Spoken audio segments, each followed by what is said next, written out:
Dale reporting. The reporting button has been pushed. The recording button has been pushed. This is a Jay and Gary show, an official Jay and Gary show. Okay, to make it official, I have to do this.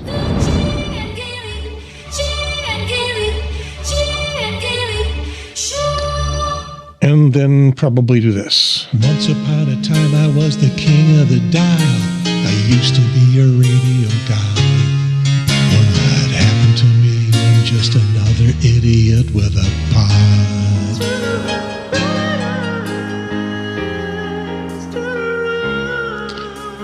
And then something like this. This is our the right word, titular, to which I chuckle. Title for the show, Freedom to Shut Up. I don't know if we're ever going to get there. We'll see. We'll see if we talk about that. And so here on the screen, it's me, Jay's brother Gary, and you. And you. That's your cue. Dale. Jay's son Dale. We were expecting Sarah to be on the show, and she just MIA on our communications medium. So I don't know if we're going to get her or not. We'll find out.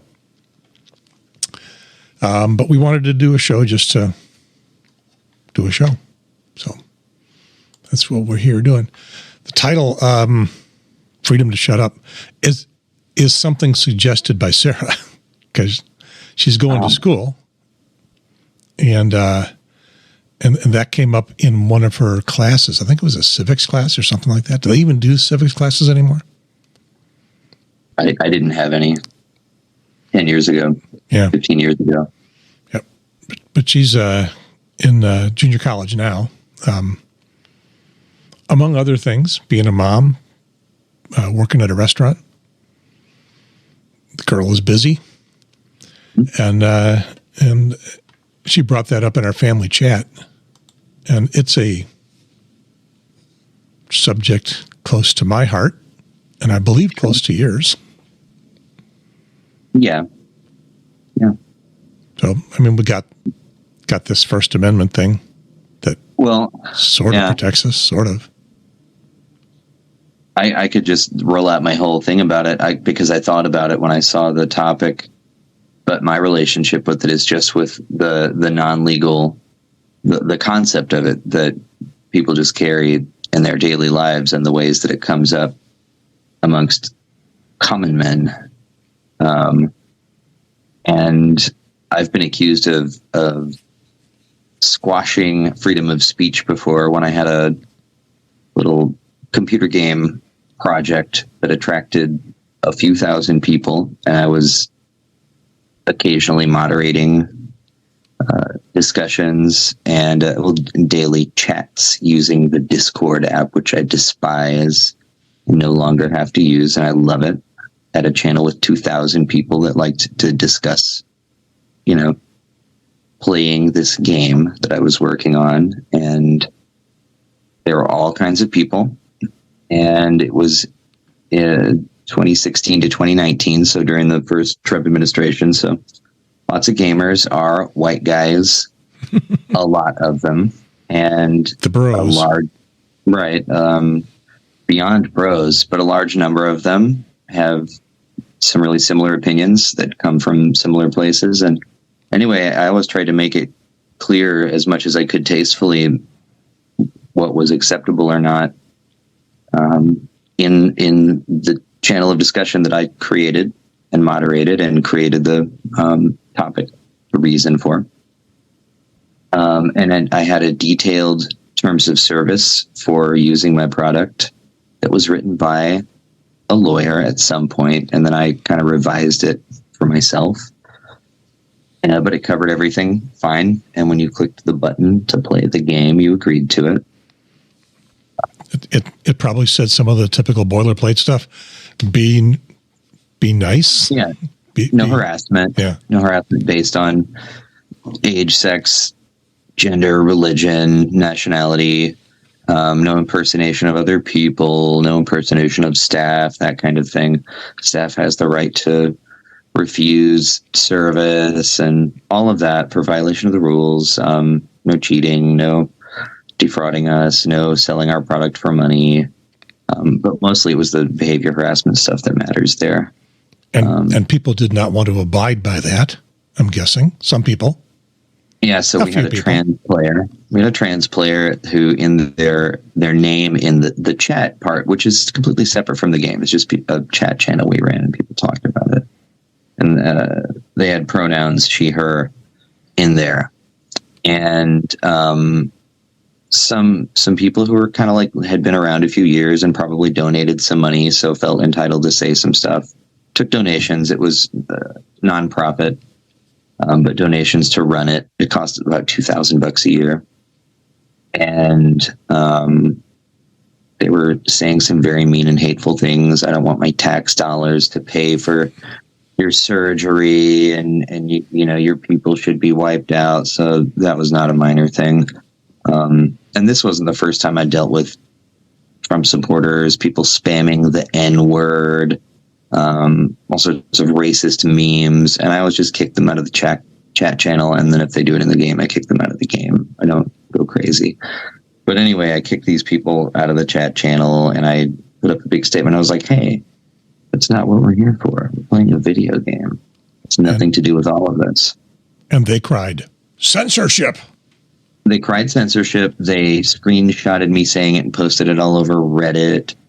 And a bunch of people quit. And then I doubled down and I said, it's in the rules, guys. And they're like, freedom of speech to the topic. And I said, that doesn't exist here. This is a nonprofit video game project, a chat channel with rules that you agreed to when you came here. So then they screenshotted and quoted me, freedom of speech doesn't exist here.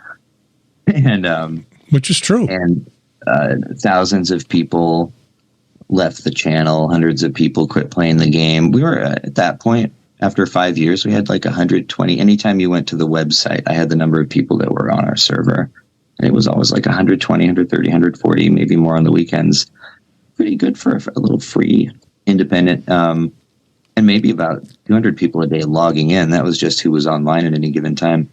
But that went down to about 20, 30, and then like 15, and then the donation bank dried up, and I shut it down a few years ago. And so my relationship with freedom of speech is the idea of it that most people carry here that is usually used as a shield of entitlement to be an asshole. The end. Well, a couple things about that. First of all, the First Amendment only applies to the government. People tend to forget that. They think that the First Amendment applies to everything, and it doesn't. It tells if you look at the words, the government shall make no law abridging freedom of speech or freedom of the press. I said, paraphrasing it, and I should have bring it up and put it on the screen, but I'm not going to do that because I'm lazy. And in historically, before there was all this social media, where were your places that you could go express your opinion? You could stand on the street corner, bring a orange crate, stand on it, and holler. You could access cable channels, or even before that, you could write a letter to the editor. They weren't. I've done. Yeah, they weren't required to print it. I've had one. I wrote one letter to Newsweek, I think, that got printed, and it was like 6 paragraphs, and it showed up as 2. And it wasn't controversial. It was just they had a story on alcoholism and recovery, and I had some comments based on what they were saying. Nothing particularly controversial, just kind of adding a little bit of information. Right. I think that's it. that's all I've had printed. My letter to the editor experience briefly is kind of interesting. there was a cemetery in the middle of town here, Marion, Illinois, and there was a Black Hawk War and a Mexican war grave in the middle of it. And I was especially back then into finding old graves and forgotten places in the forest around here. But it was tire tracks through it, smashed 40 bottles. It was a mess. So I wrote a letter to the editor because this is shameful to admit. One day there was a Veterans Day parade bisecting the town, and I was late to work because of it. And it was major annoying to be late. It made the day terrible. So I wrote a letter to the editor about, well, if we're going to cut the town in half and make this big deal, why do we have rotting veterans' graves, some of the oldest ones in the area, in the middle of town, and nobody even knows about them? I've lived here for 25 years at that point and never heard of it. And Becky Malkovich, John Malkovich's sister, was working at the Southern Illinoisan at that time, and she intercepted that angry letter, and she instead called me and then called the mayor and kind of cornered him and made him pledge to put a little budget to mow it and clean it up and mark it, and then did a little story. So I was kneeling by the Black Hawk War grave, and then 5 years later, they stopped maintaining it. It's in the exact same shape now. But there's a 9/11 mural right across the street from it that's like 200 feet long. So, yeah. And nobody from 9/11, nobody from Marion died in 9/11. Yeah. So you shamed him a little bit. And you say you're doing all of this. Yeah. But something that is something in the exact same frame of reference, the exact same situation, is you're neglecting. Yeah. Perhaps you should pay attention. Well, if you had approached them nicely and said, "Oh, look over here, I know you guys care about this, but you may have forgotten that this exists. Can you put a little energy, maybe a little money here?" They might have. Instead, you whacked them on the PP. Well, I wrote a letter to the editor too, because I thought that, and that was kind of the end of the time when I'll do something about it. I'll write a letter to the editor now I don't even care about this town. So or their hypocrisy or whatever. So yeah, as you've described it, well, actually, because we didn't ever officially start the show. Let's see. Mm-hmm. Here we go. This is from the studio in the bonus room above the garage on the north side of Fort Mill, South Carolina, in the shadow of Charlotte, the foot of Mount Belzoni, the buckle of the Bible Belt. I'm Gary Pierce. And then do you even know what to do with your side of this? You did this once before. From the rashy, itchy, deepest red crotch of Illinois at the confluence of the Illinois and the Ohio and Mississippi rivers. I did that last time too. I said Illinois instead. Illinois. Yep. Yeah, and then you admit who you are. Admit? You say your name. Dale. Yep. And I already did the thing that flies through, but I'll do it again just because I love it so much.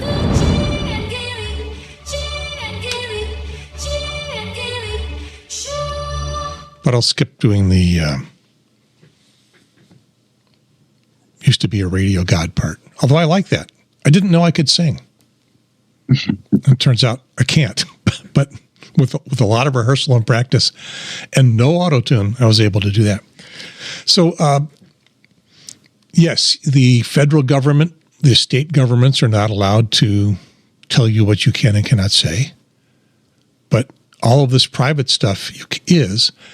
And then I'll go back to the federal government, and the state governments can and cannot tell you what you cannot say, cannot tell you what you can and cannot say, and amend that to say, with certain exceptions, of which there are many. Mm-hmm. The most famous one is you cannot yell fire in a crowded theater. Mm-hmm. There's an interesting story about that.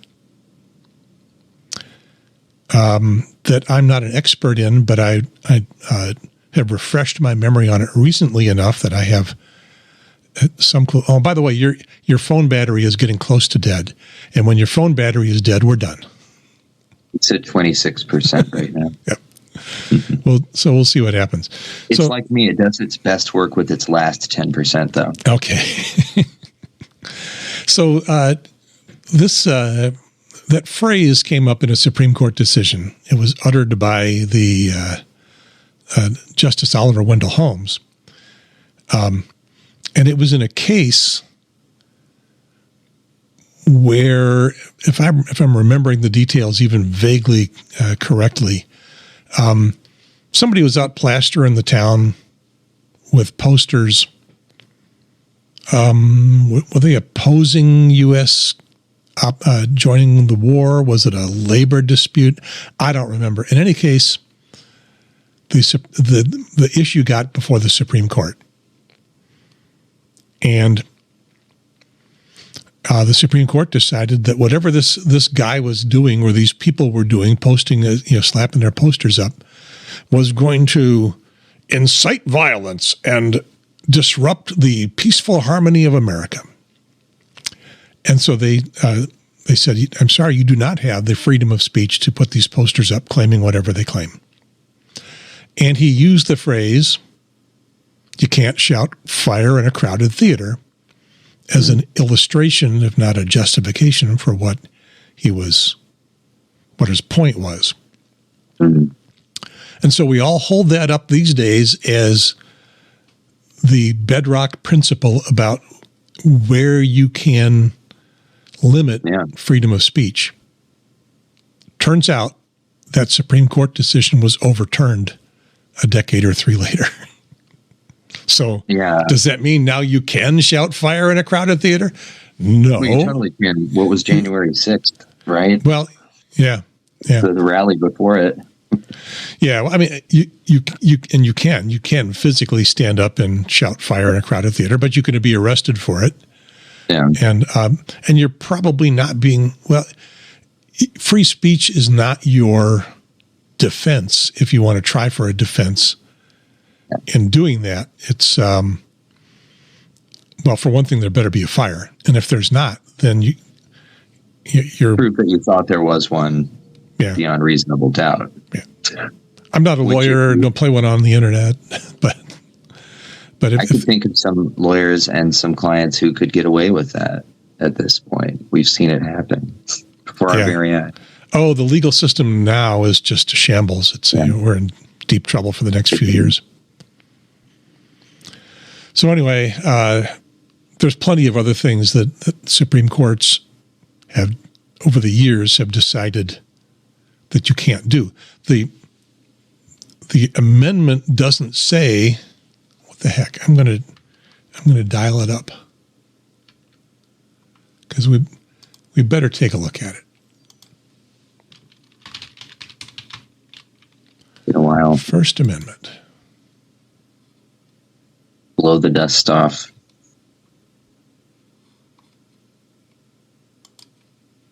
It's actually harder to come up with.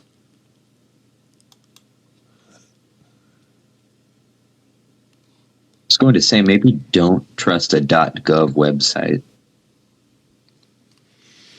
Yeah, I'm here at the Bill of Rights Institute, whatever they are.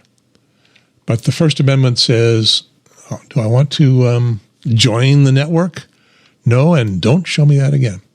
Congress shall make no law respecting the establishment of religion or prohibiting the free exercise thereof, or abridging the freedom of speech, or of the press, or of the right of people to peaceably to assemble and to petition the government for a redress of grievances. Okay, so Trump's already broken 3 of those points. Yeah. So the little piece right in the middle there is abridging the freedom of speech. And interestingly, the next phrase, or of the press,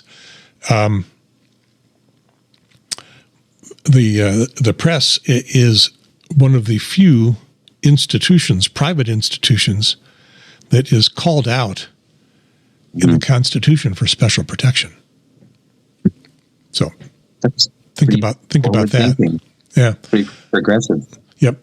Okay, so it doesn't say abridging the freedom of speech with certain exceptions. It's a flat out statement. They weren't thinking about how to.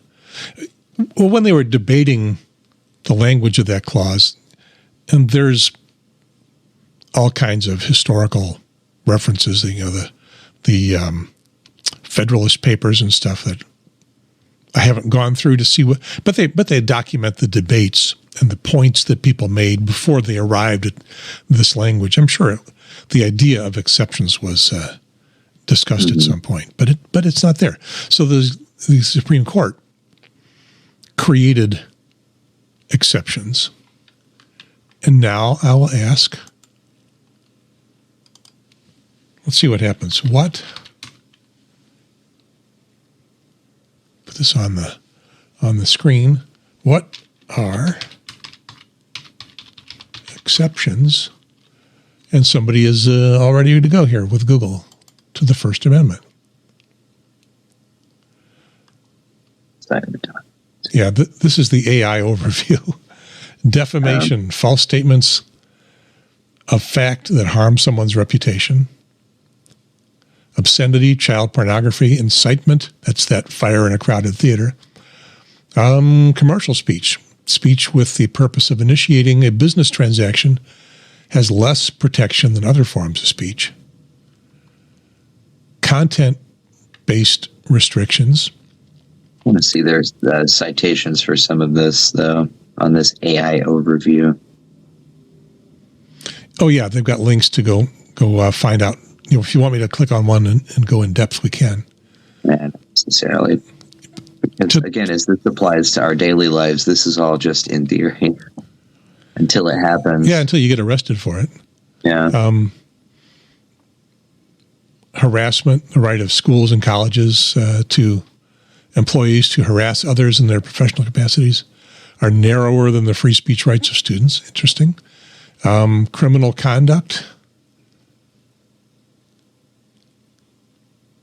And each of these comes with its own set of technicalities too, like defamation. That's a very deep pool there. And there are things like parody and, that can shield you. Yeah. So it's not a really long list, but it's significant, and people have been caught up in it. And in terms of the online stuff, something that people have not understood well, and it is not a pure left and right, liberal and conservative argument. When you look at things like your Discord message board, Facebook, YouTube comments, Twitter, X, Twitter, a bunch of the others,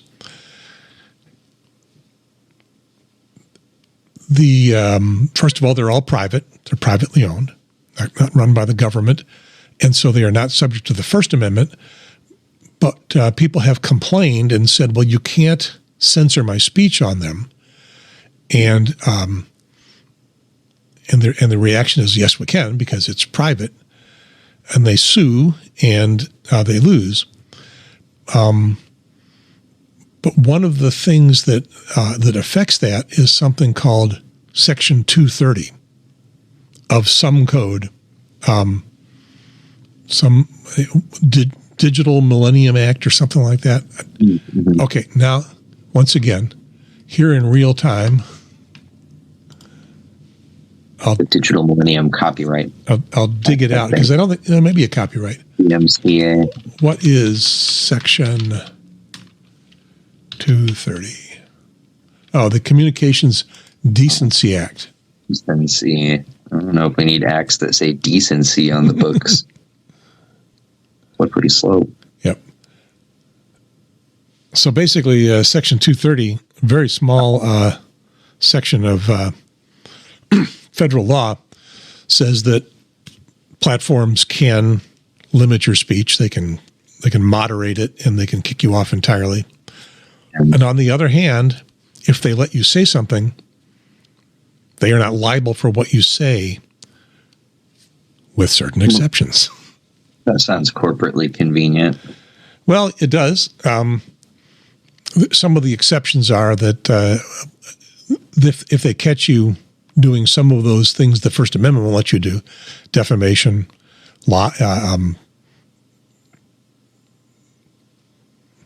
not good at remembering all the specifics, but there's a few things that they'll let you do. Let me see if this is going to help me.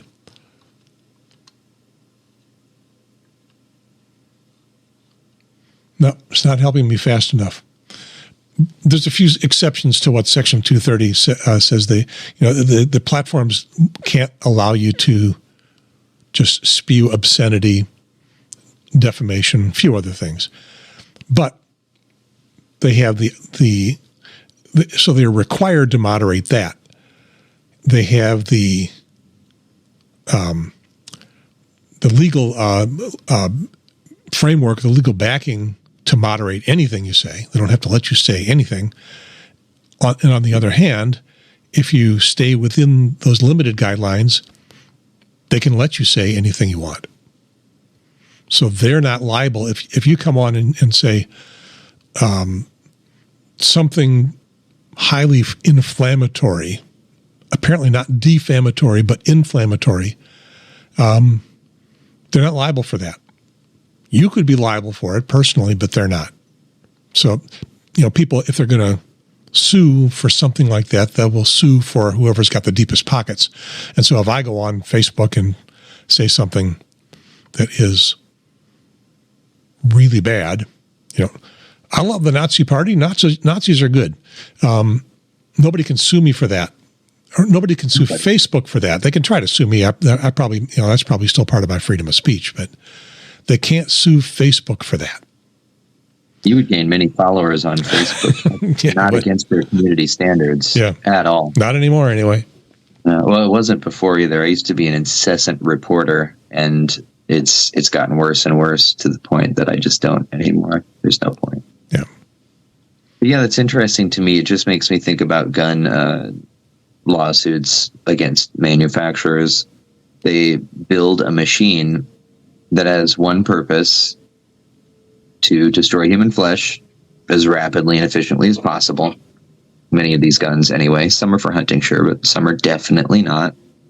They can say sport or show or whatever, but they're designed to destroy and maim human flesh as efficiently as possible, but they're not responsible if somebody uses it to its peak efficiency in a grocery store or a school. But yeah, if they do exactly what it was designed to do. Right. But some of these things like WhatsApp and I can't think of too many of these, but there are a lot of these apps, that make it really easy for old men to prey on young girls, to the point where it's well known that this happens and the companies will still shield themselves from responsibility. It's just insane. Like Mark Zuckerberg knew the amount of misinformation and where it was coming from, Russia. And one of the last times I reactivated my Facebook account, I tagged Mark Zuckerberg, not really him, of course. It doesn't make that possible. And I called him a Nazi bootlicker, but I didn't get banned for that because I'm not noticeable and I didn't direct it the right way, but still I was allowed to say it, I guess. But yeah, it disturbs me. What's the word? Removing yourself from responsibility. Anyway, obfuscating. And that's what our entire legal system is based on, and that's what freedom of speech gets entangled in. Yep. Well, if somebody wants to know more about how the First Amendment got not created, but interpreted, kind of starting with that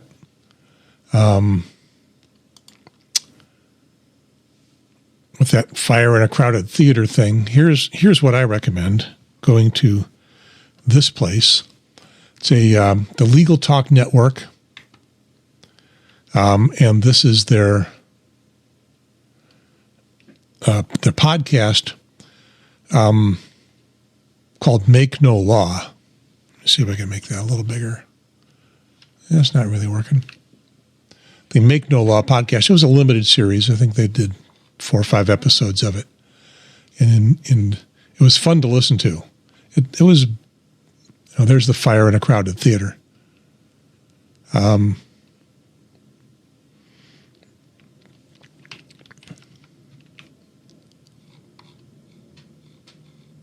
trying to think of examples in my lifetime. I think flag burning was a big case that was decided. What else? But again, my relationship is just the everyday life of a commoner, not the legal side. I've not involved myself or said anything in the right place to be in that world. Do you feel restrained from saying things? Are there things you would want to go online in some place? Yeah, well, you're not on Facebook anymore. I'm not sure where it would be. Online, I am reactivated temporarily because of the death of a friend recently to connect with some people. Actually, yes. In real life, I don't go out enough. I'm a stay-at-home dad right now. And if I was out in public more around here, yeah, there are a lot of dudes with MAGA hats that probably have guns on them in public. And I think about that. I wouldn't just yell the things I would back in my 20s during the post 9/11 Bush years when I was trying to be irreverent and wake people up. But so it's a personal safety thing. It's not a government restriction. In public, it's a personal safety thing. I wouldn't, yell at a Trump sticker the same way I would during the 2016 now, because I could probably get myself shot if I wanted to today, just yelling F you at every Trump sticker I saw. But online, I do, unfortunately, I want to say many things every day that I know if we're scanned by the right bot or reported by the right conservative could get referred to the Secret Service or FBI. And those things are exactly what you think they would be.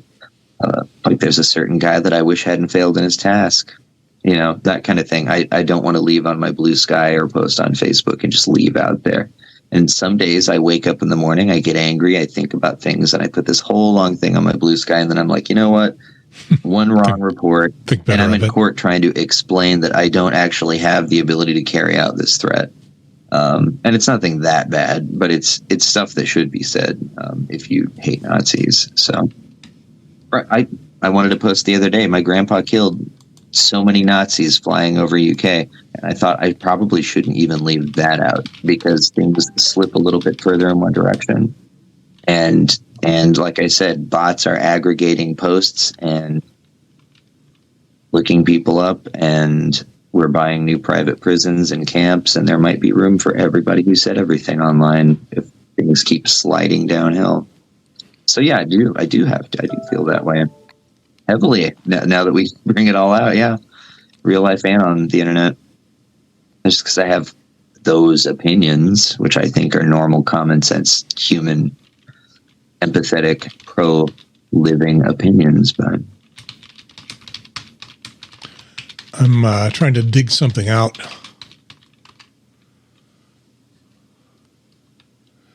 Here in the Washington Post. This was an interesting article that I read not too long ago. Okay, it wants me to subscribe or sign in. I can sign in because I actually pay the money. How hard are they going to make it for me? We're at 16% battery. The screen will darken in a moment, and after 10%, it will tell me there's not enough battery to use the camera. So this is what they call a deep read. Children joked about school shootings. Then the sheriff sent them to jail. I think it was Appalachia High School shooting in Georgia. And after some school shootings, a sheriff in that area started paying very careful attention to social media and what kids were saying on social media, and kids being kids. And I don't know if insensitive and Well, they were basically talking about, I'm going to shoot somebody or I'm going to bomb the school. Yeah. And the sheriff would dig them out and go to their house and put them in handcuffs and take them to jail. And perp walk them, even if they were well under 18. They could be as young as 11. And perp walk them, let the media know that it was coming. That's what a perp walk is.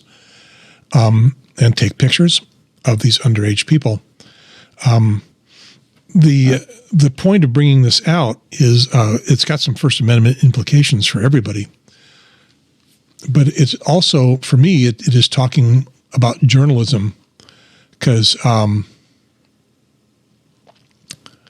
the article itself stays very dispassionate about things. They are covering some very volatile issues, and they went in depth, and they went and interviewed adults and as many of the kids as they were able to interview, and they never in the article take a point of view. They don't need to. They'll let you figure out your point of view. It's kind of like what Fox News tries to say. We distort, you decide. I don't know if playing this, 34 seconds worth. Yeah, let's try to play this. This year, I didn't want no drama at all. So I was telling him that. I was like, no, I don't want no drama this year. Blah, blah, blah, blah. And he was like, yeah, blah, blah. And I said, I'll just blow him up, and that's it. That's really bad. But why would you put that into writing on social media for everyone to see? I don't know. I really don't know why I did it. And I know you don't want the answer, but I don't know why I just posted it, but I did. That's what it sounds like when you talk to a kid who did something like that. I did it. I don't know why. Quickly reading those posts first, that for them to have put those posts up permanently is really stupid and really terrible, regardless of their intent. They should have been scared, but it didn't need to be public. And the law didn't need to be broken. But everybody was wrong in that article. But a quick relation to my life, and I can't remember if I told this story on here about how school shooter hysteria ruined my life at one point. I probably don't have enough battery to tell it now, but that's an interesting one. Yeah, I don't have enough battery to get into it right now. But I mean, I was in high school from 98 to 2002, and Columbine and Heath High School and Jonesboro, Arkansas, I think, all happened in a row. And my school was looking for their school shooter. They were hunting through all the weird kids and waiting for someone to say something weird. And I happened to on one day. And it wasn't a shooting threat or anything like that, but they took it way too far. And that's why I didn't really go to college after I went to high school. That was my senior year, and they screwed it all up. But I could tell that in detail some other time. We will come back to it. Because it's not a freedom of speech issue, really. It's more of a hysteria issue, a small-town hysterics issue. Yeah. Yeah, my main point in showing that Washington Post stuff was to show how journalism can dig out important and volatile issues without taking a side. And to point out that, first of all, it's the Washington Post, which a lot of conservatives say is all very liberal-leaning, except for now in the editorial department. They're not going to be, but in their reporting, they'll be, in theory, untouched by the editorial side still. We'll see.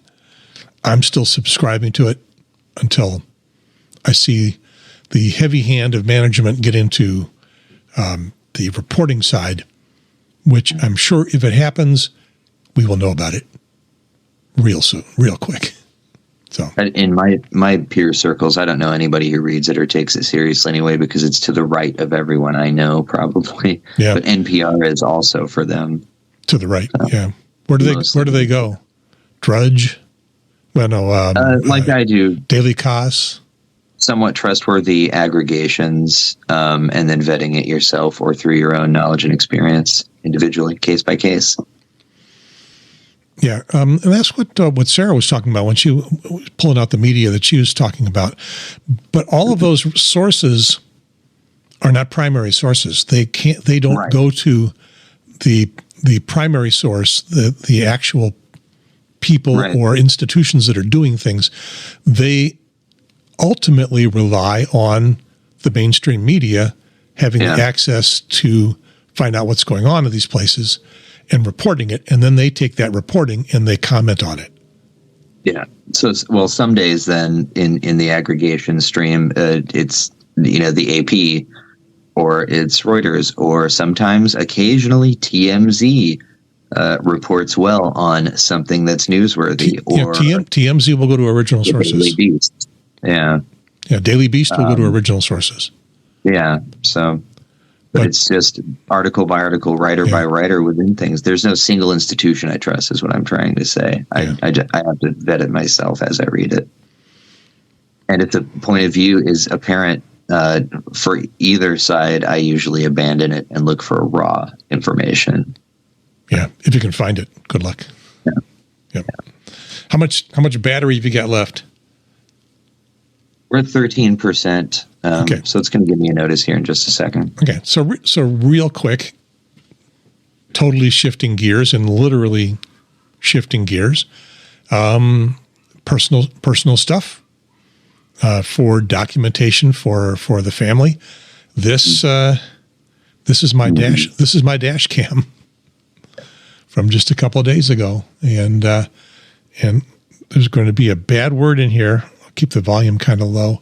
This is what happened. I'm driving, coming up on somebody who's going to pull into a driveway. I'm thinking, I'll just go to the left lane. Ow! God damn it. Except that there was somebody in the left lane. They're pretty much in my blind spot. Yeah, I had a little crash. Nobody was hurt. Nobody,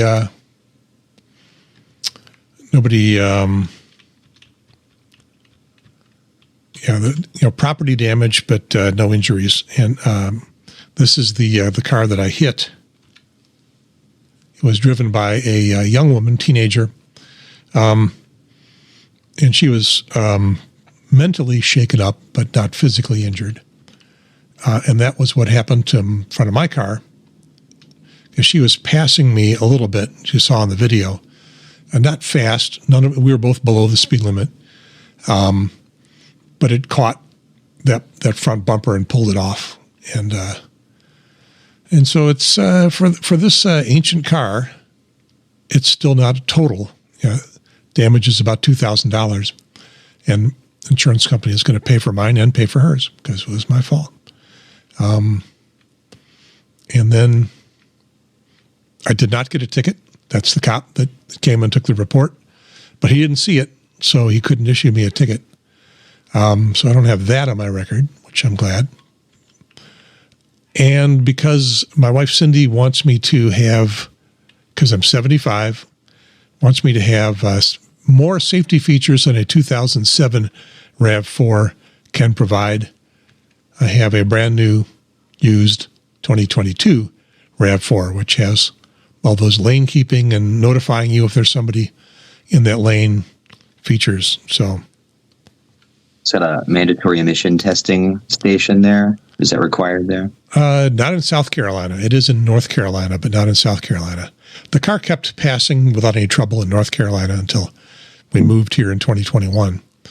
It probably would still do fine, but we're a freedom state here in South Carolina, so we don't have that stuff in Illinois, even though we're a blue state.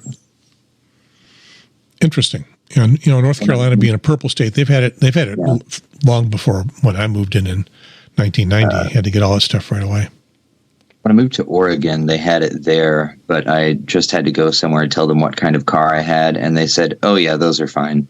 So it was new enough. Yeah, they said there's no way it could be broken enough to spew out that much, I guess. So yeah, I think in North Carolina, if it gets old enough, you get exempted out. And these days, if it's new enough, you get exempted out. But Most cars still have to get it. All right, so 10% here. My screen is dark. yep, we are wrapping it up. This has been the J-list Jay and Gary show. I still have You got half of them here yeah, I still have Jay inside my DNA. in his little placeholder. Yes, we both share Jay's DNA, and God, we miss him so bad. With him too.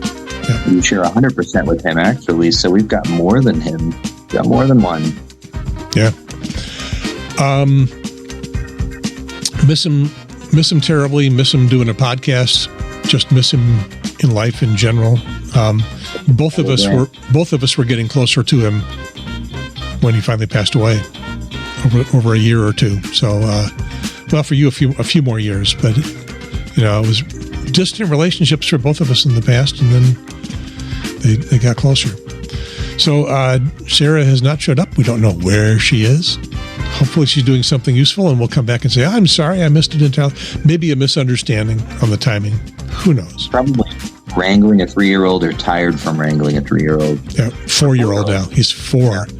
And your kid is standing up and walking. 10 months, yeah. Yeah, so you're in deep trouble. She's talking too. What's her vocabulary now? She can say doggy. She can say dada, mama. I'm teaching her to say 1 for her first birthday and hold up her finger, and we're cracking it. Excellent. She can say baba also. All right, so we will see you guys next time we do a Jay and Gary show. Who knows? They're totally random, whatever we feel like it, which I'm told is absolutely the wrong way to create an audience, because you have to give something to the audience on a regular basis and they get expecting it. Sorry, we're not even doing this for an audience. We're doing it for ourselves and historical purposes for our family. And if you want to watch, happy to have you join us. Come take a look. So, Dale, see you next time. See Sarah hopefully sometime in the near future. And until then, over and Out. out. Yep. And let me push the unrecord button.